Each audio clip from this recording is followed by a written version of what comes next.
has departed the Atlanta airport. He's on his way to surrender to authorities at a Fulton County Jail. Mr. Trump has been indicted already on 13 counts for his alleged efforts to overturn the 2020 election results. The former president will surrender to authorities at the jail. They will process him, fingerprint him, and possibly take his mugshot. That's a live aerial view right now of the motorcade as it makes its way toward the jail. The process the former president will undergo is what many of his co-defendants have already gone through. You can see their mugshots here. Mr. Trump and the 18 other defendants are accused of engaging in what the DA called a criminal enterprise to overturn Georgia's election results. All have been charged with violating the state's racketeering or RICO law, often used to prosecute organized crime. This is the fourth time the former president has surrendered to authorities this year, but this time will be different than the other three.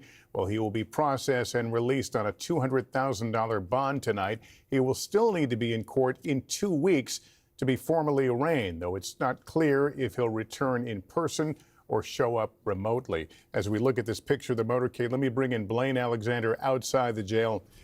Blaine, the officials there have said nothing will be different with President Trump versus the other defendants, but clearly that can't entirely be the case.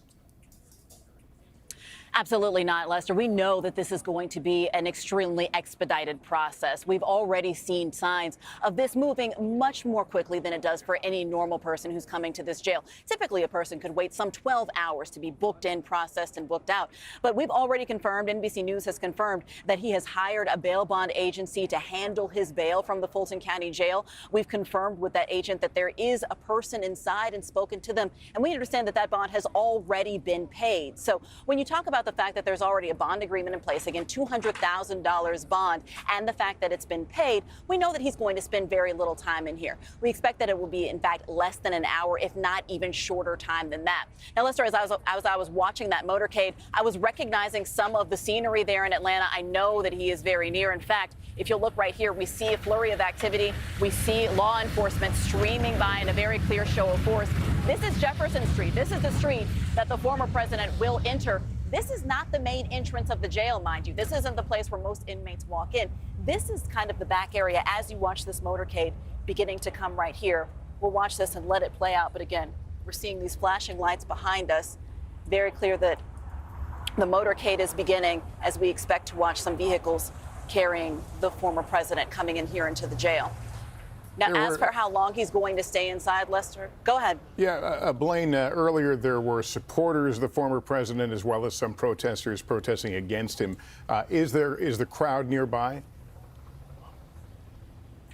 Well, they've been on both sides. The larger crowd is on the other side, not the side where he's coming in. But there, Lester, we saw some good 50, 60 people standing outside in oppressive heat, mind you. We're talking about record high temperatures here in Atlanta. Some people drove from some 9 hours wearing Trump T-shirts, carrying signs, Trump 2024 signs, making it clear, telling me that they wanted to be out here to show their support for the former president. Now, I should point out this street has been locked down, so nobody other than media and a high number of security can actually be here. Law enforcement can be here on this street. So many of the protesters that we saw driving through earlier have had to move elsewhere. But we understand from our teams on the other side of the courthouse, rather on the other side of the jail, that before this was locked down, you certainly saw a large number of supporters, a large number of people who wanted to make their presence known, Lester. Yeah, obviously we're going to keep this shot up. We're not sure if we'll see the former president when he exits and goes into the jail. While we watch this, let me bring in NBC News senior legal correspondent Laura Jarrett. Laura, a flurry of activity today regarding the timing of a trial. Suddenly, the timetable moved rapidly forward. It did, and that's in part because at least one of Mr. Trump's co-defendants, one of the people that the DA believes is sort of behind the fake elector scheme, that scheme to put forth those pro-Trump slates of electors, his name is Ken Cheeseborough, he put up a demand and said, I want to take this case to trial. I have a right to a speedy trial. And the district attorney had to respond in kind. Under Georgia law, she has to honor that, and the judge set the date for October 23rd. But that doesn't mean that date will necessarily stick. We all know that these things are unpredictable, and it may be the case that it gets pushed out. And it may also be the case that he goes it alone. He doesn't have to be tried with any other defendant, Lester. All right, we're watching the motorcade. It's made its way to a carport there, so we're not sure we will see him or if he will exit the vehicle under that carport out of sight. Kristen Welker also with us, our senior Washington correspondent, Hallie Jackson. Kristen, let me start with you. There is a sense that this was choreographed in terms of the president really kind of calling the shots here, the former president, in terms of when this would occur. Well, and it's notable that what happened last night was the first GOP primary debate, and now here he is turning himself in, not 24 hours afterwards, to some extent really capturing the spotlight, if you will, Lester. Look, I've been talking to folks who are inside his orbit, and they are striking a very defiant tone. He did this online interview last night that got 200 million views. They've been touting that to kind of talk about the fact that these indictments, they believe, are only making him politically more popular. But if you dig a little deeper and talk to some of those in his inner orbit, there is also some concern that this is taking place and unfolding in a critical state, Georgia. It's a state that he almost certainly would need to win in order to be reelected in 2024. And so there's concern about that and concern about some of the images that we may see if he, in fact, has a mugshot taken of him. What would the impact of that be politically, Lester? But we know that this is a former reality TV star. He's no stranger to making use of images, and I wouldn't be surprised if he used a mugshot to try to energize his Yeah, I wanted to bring in Lester. Hallie in that. You know, when we first heard about the mugshot, most people would think of that as a negative. But the way he has been embracing his fate here, for his own election chances, kind of changes everything. I wouldn't be surprised if we saw it, if it happened, sold on T-shirts in his merch store, Lester, because that has been part and parcel of the tone from Team Trump all along. They see this as political persecution, and that's how they've been casting it and framing it to supporters of the former president. To the point that Kristen's been making on the optics, it is extraordinary here. Whether we get a mugshot or not, we have been looking live now at the former leader of the free world at an active jail. This is not a federal courthouse. This is not ceremonial. I mean, this is the real deal. This is where a lot of defendants go to end up booked, just like Donald Trump, who not only is the former president, but is the current Republican frontrunner. There is a political risk here. We've talked about it a bit. In the primary, most Republicans are standing by the former president. We have seen that in recent polling. Half of Republicans, for example, in a recent Fox poll, do not believe that he did anything seriously wrong when it came to election interference, which is the crux of the case that he's facing here in Georgia, as well as that federal indictment. But look more broadly, half of all respondents do, right? There is a difference to how this plays essentially politically in the primary election versus the general election. And that's where I think some of this concern is coming from. If Donald Trump is the nominee, what happens in a state that is such an important battleground? Let me bring up Blaine Alexander as we look at the vehicle stacked up outside that carport. Blaine, I know you've talked to people about this facility. It has frankly, a bad reputation, but also it must, walking into a place like that must strike you about the weight of what you're facing and the darker corners of the criminal justice system. Lester, that is what makes this situation in Georgia so different from the other legal challenges that the former president is facing, among other reasons, of course. But yes, the fact that he is, as Hallie said, surrendering to a jail. Let me tell you about this jail, by the way. This is a jail that currently is under investigation by the Department of Justice to see if it violates, has any civil rights violations, investigating the conditions inside. So what we have is this really stunning image of the former commander-in-chief walking in to surrender at a jail that is currently under investigation by the government that he used to lead and the government that he's currently running to lead again. So if we just soak that in for a moment, that's just stunning in and of itself. But when you talk about the details of it, that jail is meant to hold about 1,500 or 1,600 people. It has been plagued by overcrowding in recent years. Bed bugs, in fact. In fact, one person recently died after being covered in bed bugs. The sheriff has been trying to get more money to build a new facility, told it'll cost some $2 billion to get what he needs in order to house the amount of inmates that they have. So just a number of issues around this jail. But now, of course, we need to put it in perspective. It's very unlikely the former president will, of course, be in any of those cells. He's not going to be inside for any long amount of time. But when you talk just about the facility that he is stepping foot inside, that certainly lets you know just the gravity of this situation, Lester. All right, Blaine, thank you. We'll ask you to stand by. Let me go to Gabe Gutierrez. He's also outside the Fulton County Jail in Atlanta. You've been near some of the demonstrators there. Were they able to see the motorcade as it entered the complex? No, Lester, and actually we're around the corner from where Blaine has been reporting from. This is actually the main entrance of the Fulton County Jail, and as you can see, there are now several dozens, if not more than 100 demonstrators that have, some of them have been here really throughout the day, and we've seen an increased security presence that has been ramping up throughout the day, Lester, just as a precaution. This has been a very calm crowd, not much tension here, but there is a lot of frustration by Mr. Trump's supporters that have come here. There have been a few counter demonstrators as well, very few of them. But I want to talk to one person really quickly. I just met you, Penny. She's from Atlanta, and you decided to come here today. Why are you here?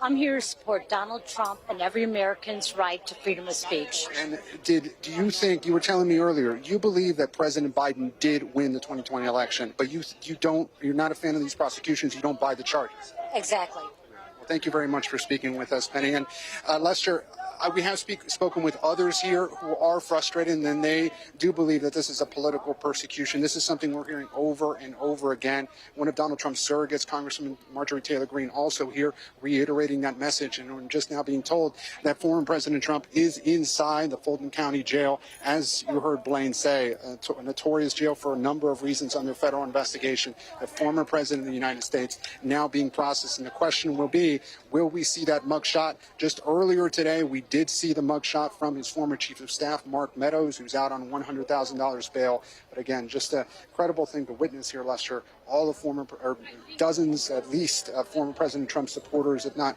more than 100 here, are out here trying to get the message across that they believe that this prosecution is unwarranted. All right, Gabe, thank you. Let me bring Laura back. We received word that he's officially been booked. Yeah. Walk us through the steps here, because we've seen two of these in federal court. We saw one in state court in New York, in which they're essentially arraigned. The first appearance is an arraignment. At what point does that happen, where he's able to plead not guilty or guilty? And every state does this a little bit differently. But the reason that we're seeing this in sort of a two-step situation is Georgia actually has you come in, you surrender, and then the arraignment, where you hear the formal charges, that happens at a later date. And that may happen the week of September 5th. That's what the district attorney wants. We'll see exactly what date it is. But we now have the booking information here, which lays out all the charges. It lays out the bond amount. That's something that's different in this case.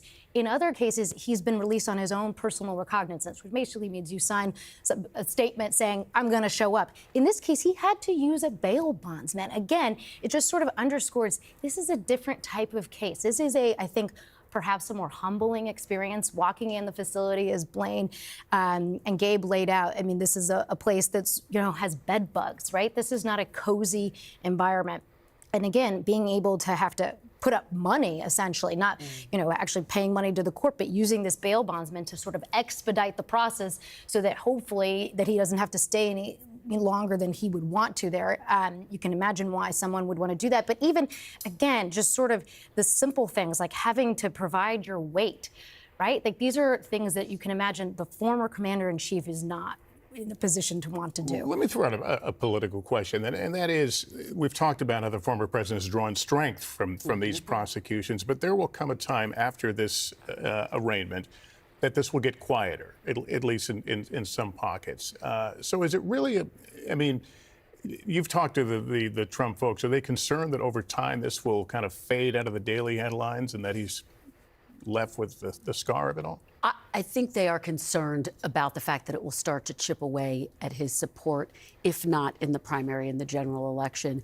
And Lester, to your point about what we expect to happen over time, these court cases and court proceedings are going to intersect with key dates on the campaign trail. And that, from a logistical standpoint, poses particular challenges. So I think that is one of the concerns that they have in terms of keeping it in the spotlight. I think he is going to do that. I think you are going to continue to hear him make the case that this is a political persecution, as Hallie said earlier, that he is fighting on behalf of the American people. This is a line that we hear over and over again from him. So I think he will find a way to keep this in the spotlight, even in the private moments. But again, it's the general election. If he, in fact, does win the nomination, that's particularly problematic when you think about independent voters, when you think about women voters, when you think about that voter who voted for him in 2016 and voted for Joe Biden in 2020. These images don't necessarily help win back that voter, which is what he would need to win the White House again. It is the collision of the political and the legal timelines, Lester. So even if the sort of high-profile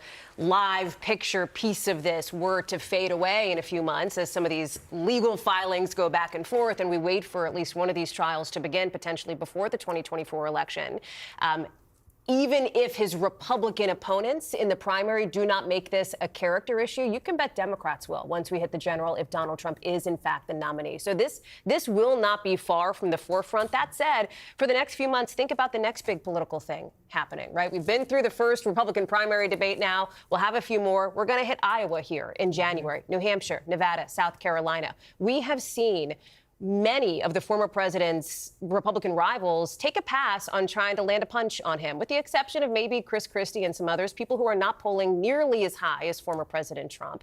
The political landscape for him makes it such that he's the one who gets to drive the narrative on this issue as it relates to the GOP primary. And I'm just hearing, according to the website of the court, that he has completed the booking process and has been released. So we may see at least the motorcade on the move again. Chuck Todd, I think you're with us, the moderator of Meet the Press. And, you know, these conversations about the former president's fate sometimes get lost in politics versus law enforcement.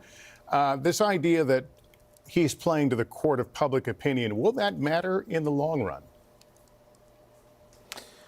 Well, it probably won't matter in the courtroom. I say probably because we don't know how much influence this could have on potential jurors. But look, let's remember the intention of Donald Trump. As the legal walls were closing in, he decided to become an active candidate much sooner. And I know this gets lost, but it's one of these things. He essentially decided to wrap his legal problems and his campaign into one, believing essentially the only way he can save himself legally is to somehow win the presidency again. That is the ultimate legal strategy he has, because when you look at everything he's facing, he's not going to win all of these cases. The only way he pulls this rabbit out of a hat is if he somehow wins the presidency. But I will tell you, I think as this continues to progress, there is just enough Republicans that this is going to not be easy for him to survive and somehow get through both of these things. This is, I know we're so used to Trump always being able to pull these things out. I think we have to watch this play out. All I will say is the convention is next summer, and there's a lot of time between now and that convention when they officially have to nominate somebody. All right, Chuck, thank you. Let me bring in NBC News legal analyst Danny Savalas. Danny, this process, this booking has happened rather quickly. As we mentioned, the word is now out that he has been released, and we expect to see him here anytime. This idea of treating him like any other defendant, is that simply impossible?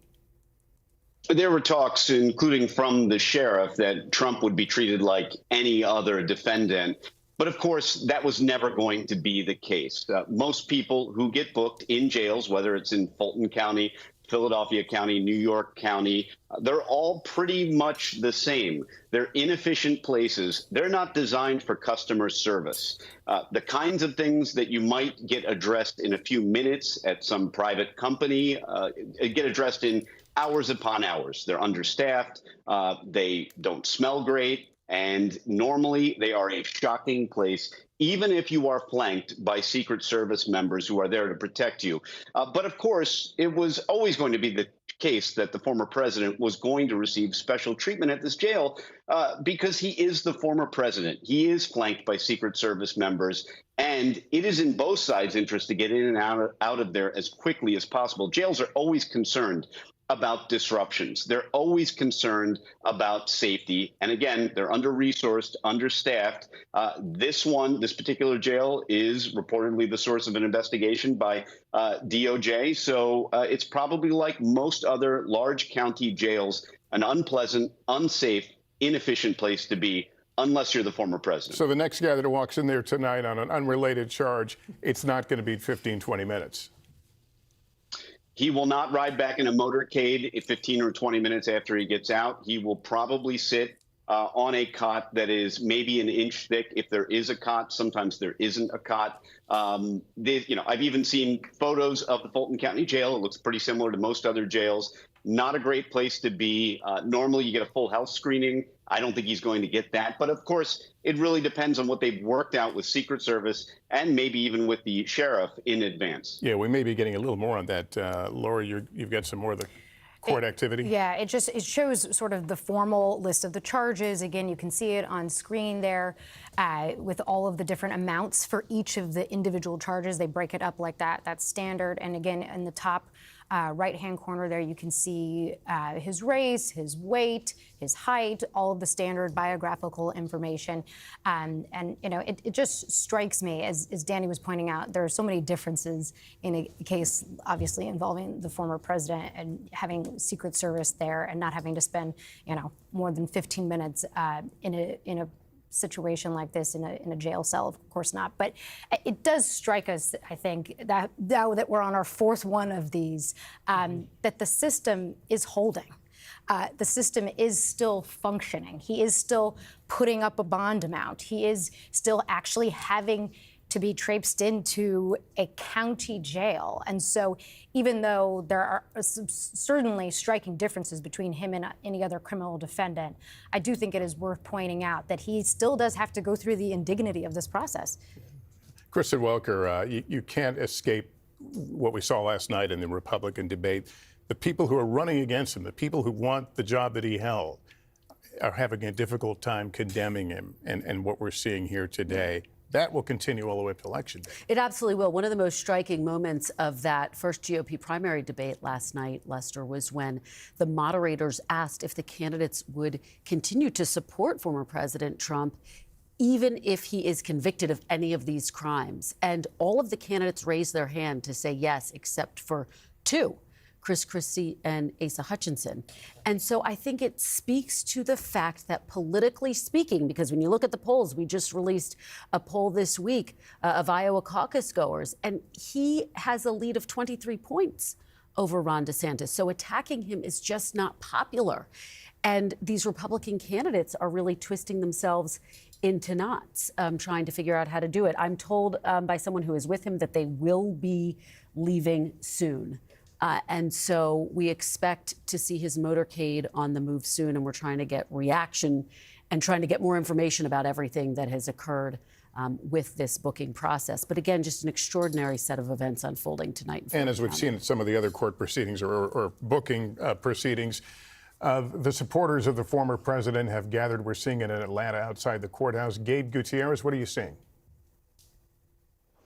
Hey there, Lester. Well, a lot of these supporters had wanted to see the former president as he came into the Fulton County Jail. That did not happen, at least at this location, because he went in around the corner where my colleague Blaine Alexander is. But I can show you that this crowd, continues to stay here and wait to see if they might catch a glimpse if he were to pass by here. This entire street, it is shut down, Lester. This is Rice Street, very well known here in Atlanta. And if my colleague Randy Brown can pan over there and show the police presence, the sheriff's deputies that are across the street. And actually, you can see the sheriff's deputies. It might be tough to catch behind this sign here, but there are several of them that have been here really throughout the day. And we did see a ramping up of security earlier today as they put up more barricades, to try and make sure that this was an orderly process. So far, it has been. But again, several of Mr. Trump's supporters were hoping to catch a glimpse of him. But again, it's just historic. And I can tell you, Lester, from being at several of these other court proceedings in New York and also in Miami, it is remarkable to see a former president of the United States go through this, surrender to authorities here, now facing his fourth indictment. So the supporters here say that they will stay until he leaves. And again, they're hoping to catch one more glimpse of him, perhaps as he leaves Fulton County Jail, although he will likely do it from around the corner. Lester. Yeah, and Gabe, let me say, I'm glad you pointed out the historic nature of this, because we tend to easily get jaded with moments like this, right? Because we're seeing the fourth one here, as you point out, in just less than 5 months. I want to bring in former federal prosecutor, NBC News legal analyst Carol Lamb. Carol, did we get a bit of a preview of the logjam to come in this case? The Not just this case, all four, and the scheduling issues that could raise their heads? Oh, we certainly have, Lester, what we've previously called a bumper cars problem with all of these trials butting up against each other. I think we now, actually, with Fani Willis's case, have a sort of broomstick problem where it's splintering into many different possible trials. And I think that Fani Willis, although she has said she really wants this trial to go quickly and to happen before the election, I think she realizes that that's likely not going to happen with all 19 defendants. And the former president has now told the court that he does not want to exercise his speedy trial rights here, the way Mr. Chesebro has. And so I think what's likely to happen is his trial will be far into the future, and Jack Smith's trial of former President Trump will probably go on much sooner. All right, Carol, thank you. We're looking at the motorcade of former President Trump as it exits the jail complex right now. And I understand we've got some word about whether a mugshot was taken. We have just been told by one of the former president's aides who is with President Trump that, in fact, it is their understanding that a mugshot was taken.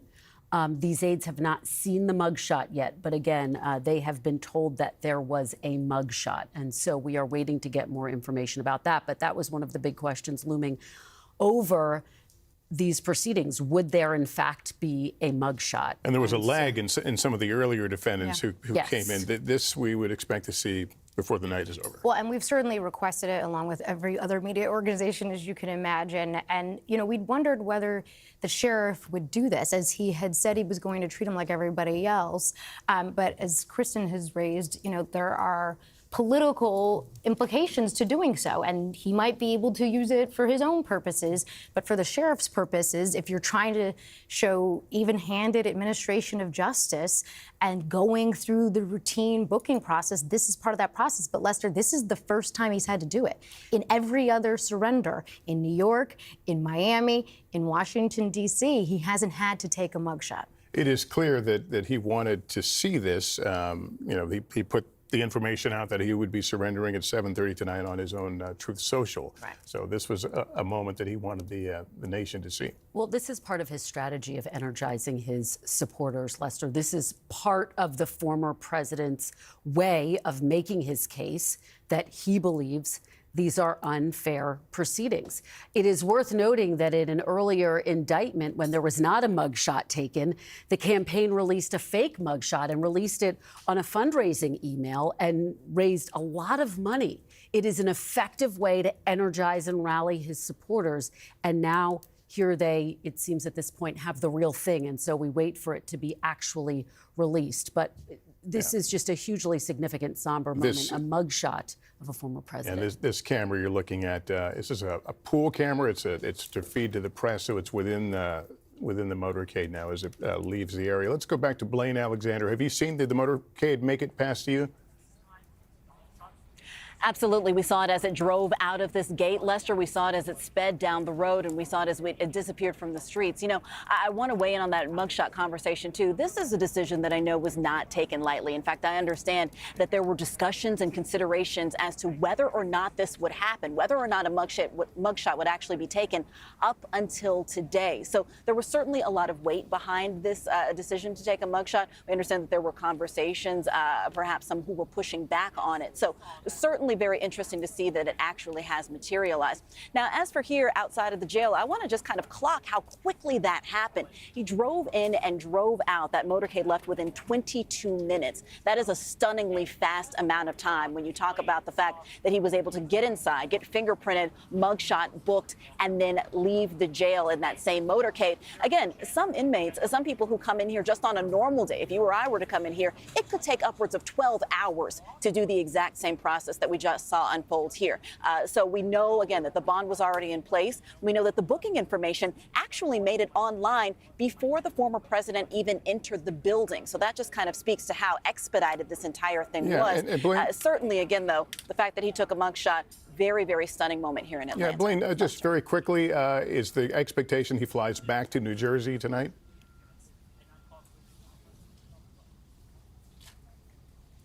All right, well, we continue to watch that motorcade as we briefly lose the signal. The former president, again, has been processed, formally booked, and as you just heard, we have confirmed that a mugshot was taken, which we presume will be released for the public at some point in the not-distant future. That concludes this NBC News special report. We'll continue coverage on our streaming network, NBC News Now.